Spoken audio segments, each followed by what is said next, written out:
નવા બ્રિજ અને Subhash bridge 8 lane.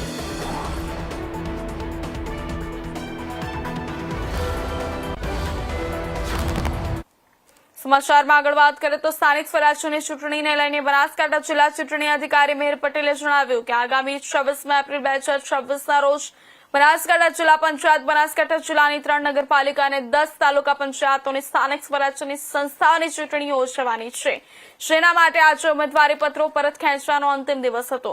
ઉમેદવારી પરત ખેંચવાના અંતિમ દિવસ બાદની સ્થિતિ જોતા જિલ્લા પંચાયતની કુલ 48 બેઠકો સામે હવે 136 હરીફ ઉમેદવારો ચૂંટણી મેદાનમાં છે, જ્યારે કંબોઈ જિલ્લા પંચાયત બેઠક હાલમાં બિનહરીફ જાહેર થવા પાત્ર છે. જિલ્લા ચૂંટણી અધિકારીએ જણાવ્યું કે તાલુકા પંચાયતની વાત કરીએ તો જિલ્લાની વિવિધ તાલુકા પંચાયતોની કુલ 240 બેઠકો માટે 614 હરીફ ઉમેદવારો ચૂંટણી લડશે.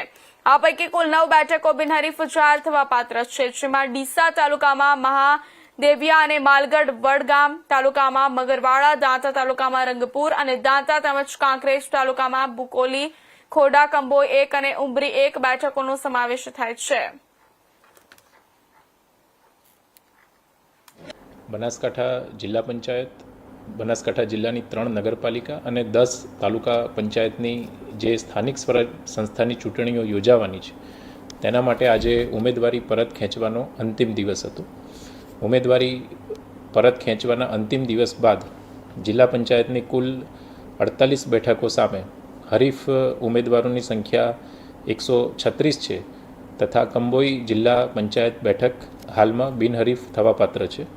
તાલુકા પંચાયતની કુલ 240 બેઠકો સામે હાલમાં હરીફ ઉમેદવારોની સંખ્યા 614 છે, તથા 9 જેટલી બેઠકો બિનહરીફ થવાપાત્ર છે, જેમાં મહાદેવિયા અને માલગઢ 2 ડીસા તાલુકામાં, વડગામ તાલુકામાં મગરવાડા, દાંતા તાલુકામાં રંગપુર અને દાંતા, કાંકરેજ તાલુકામાં બુકોલી, ખોડા, કંબોઈ 1 અને ઉમરી 1 મળીને કુલ 9 બેઠકો બિનહરીફ થવાપાત્ર થાય છે, તથા નગરપાલિકા ધાનેરા, ડીસા અને પાલનપુરની કુલ 116 બેઠકોની સામે હરીફ ઉમેદવારોની સંખ્યા 256 છે, તથા ડીસા તાલુકામાં 9 વોર્ડની બેઠકો અને પાલનપુરમાં નગરપાલિકામાં.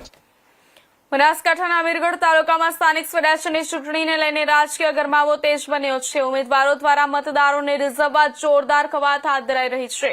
આ વખતે અમીરગઢ તાલુકામાં પહેલીવાર ત્રિપાખીયો જંગ જામ્યો છે. આમ આદમી પાર્ટીના પ્રવેશથી મોટા ભાગની બેઠકો પર ભાજપ, કોંગ્રેસ અને આપ વચ્ચે સીધી ટક્કર જોવા મળી રહી છે. જિલ્લા પંચાયતની તમામ 4 બેઠકો પર પણ ત્રિપાખીયો જંગ જામ્યો છે, જે ચૂંટણીને વધુ રસપ્રદ બનાવી રહ્યો છે. છેલ્લા 26 વર્ષમાં પહેલીવાર આવી સ્થિતિ સર્જાય છે. તાલુકા પંચાયતની 14 બેઠકો પર ત્રિપાખીયો મુકાબલો છે, જ્યારે 6 બેઠકો પર કોંગ્રેસ અને ભાજપ વચ્ચે સીધી ટક્કર જોવા મળી રહી છે.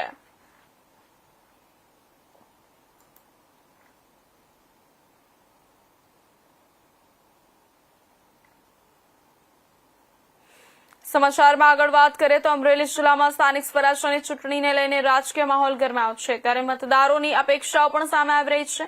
જિલ્લામાં 1 જિલ્લા પંચાયત, 11 તાલુકા પંચાયત અને 6 નગરપાલિકામાં ચૂંટણીનો